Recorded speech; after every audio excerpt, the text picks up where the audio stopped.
comment, like, and subscribe.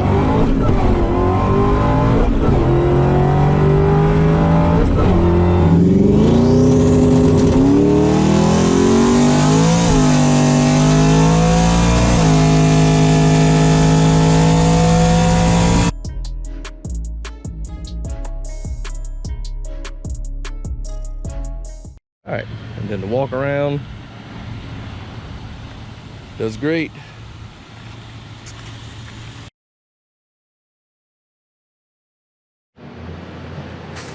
Gave blood today. Take this off.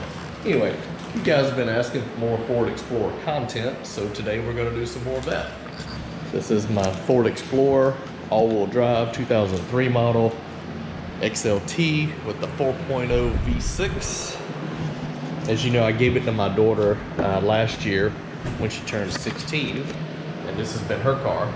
I got in to drive it the other day on the weekend. I go fill it up with gas and everything, and I heard some weird noise under the hood, and I thought it was something along the lines of the tensioner. And I said, you know what, I've never changed it. Let me put a new tensioner on it, and I'll go ahead and get a new serpentine belt, which is what I did. This is the old serpentine belt here. And this is the old tensioner here. So first thing I thought was this bearing was bad, but actually it's okay. I mean, no real problem there. But anyway, if you're looking for an aftermarket, this is the Duralast part number. That'll work. And then for replacement belt, I went with Continental. I like Continental. This is the number for the belt.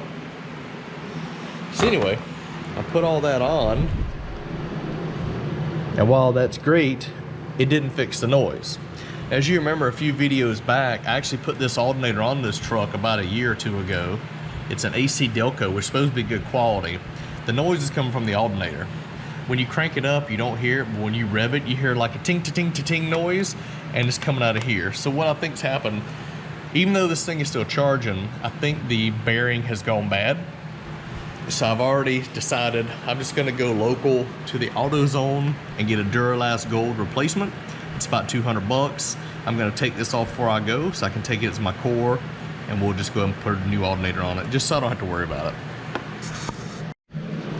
So the first thing you want to do is disconnect your battery.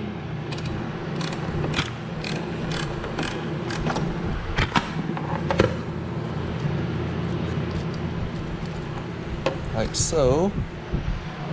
And then you come over here, you undo this plug on the side.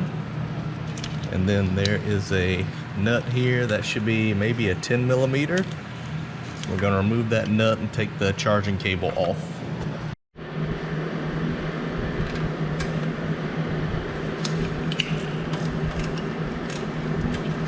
Alright. Loosen that up.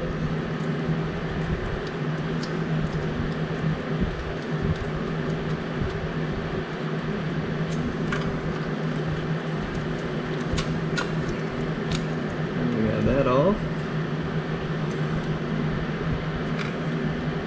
Then we've got a couple of bolts here to take loose.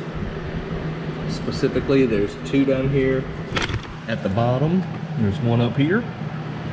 And before we take that loose, we need to take our tensioner and remove the belt. And I have this really cool tool. This is from Power Built. It's called a serpentine belt tool. And it comes with this arm, which makes it really nice to get in here and hook it up like so, and remove the belt.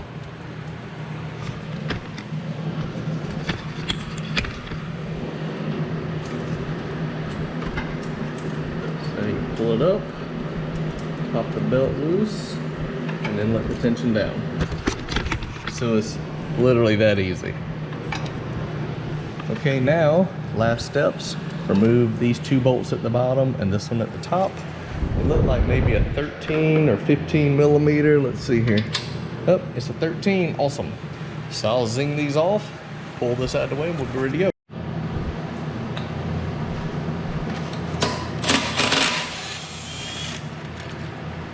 Top one.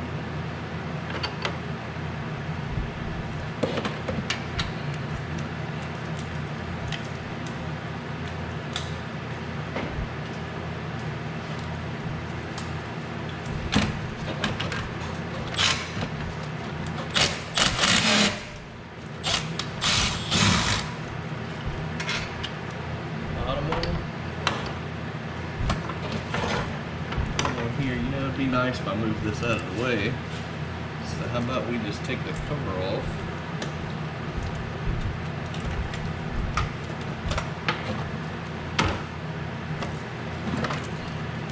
This, and we have a little bit more room to get in here.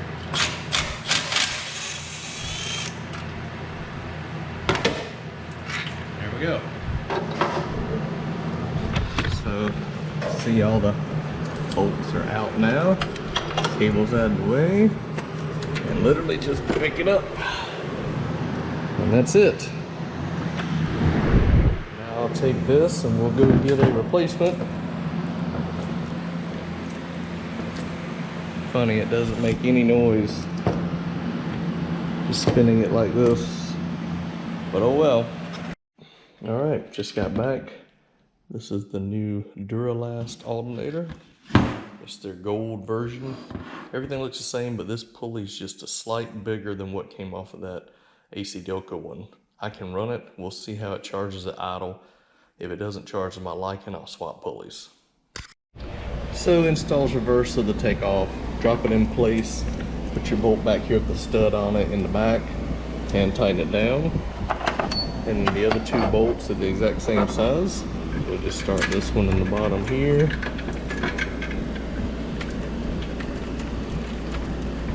And then we'll put the one in the top. Before you put it in, make sure you get your bracket there.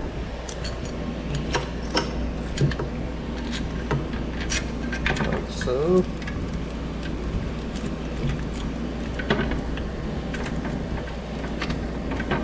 Now I'll take my socket, tighten those down. At the same time, you have a connection here and here. I won't do those till I get the bolts tight.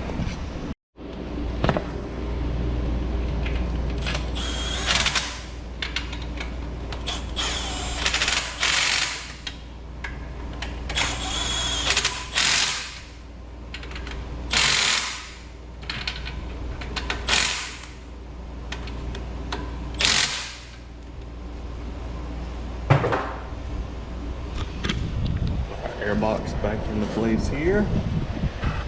Put these clips in the back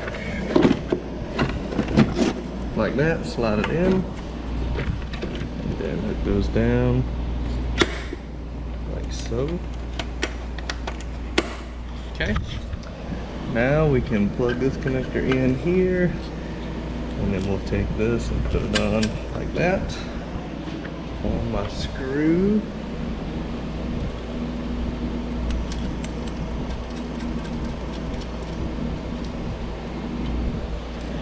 That is a 7mm.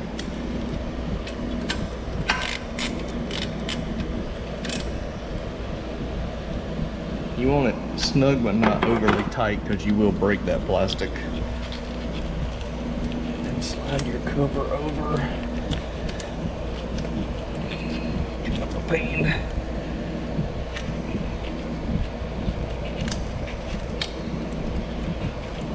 Like that. Okay, the only thing left to do is hook up the battery.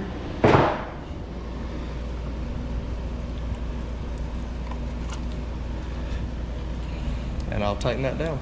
Thing to do is we pull our belt back up, make sure everything's aligned on all the pulleys, which it is. And then I'll take my handle, I'll pull it up, and I'll feed the belt over the pulley.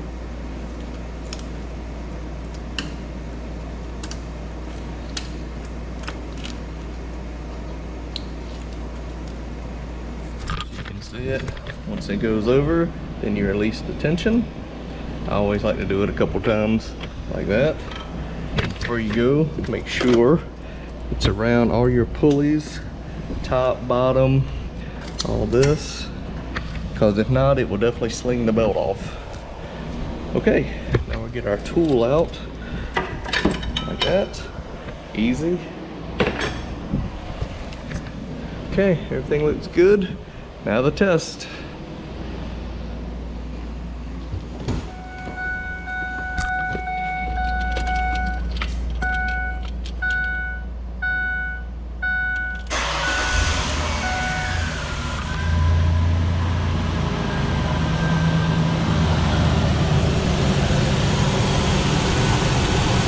Belt's running nice and straight.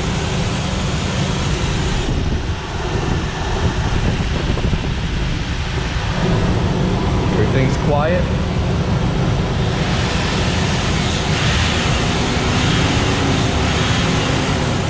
Perfect.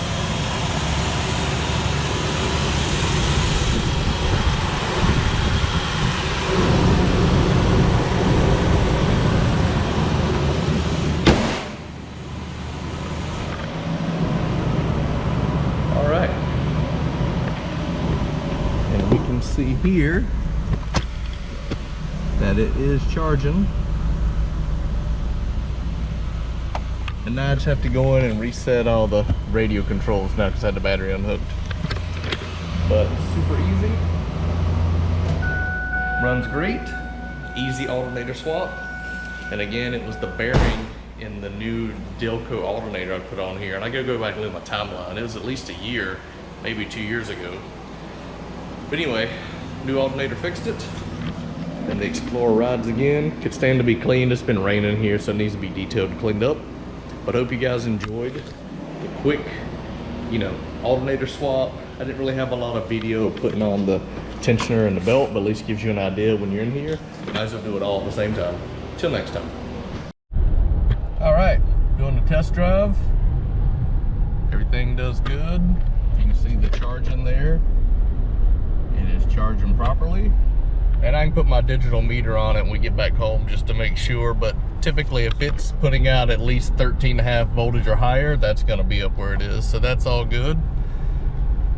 But it runs great. I got the air conditioning on, max load, charging's still doing good. I'll turn the lights on. Yep, the load stayed the same, which is what we want. So this is successful now. Biggest thing was getting rid of that bearing noise that I had in it. Other than that, this thing runs really good for 238,000 miles.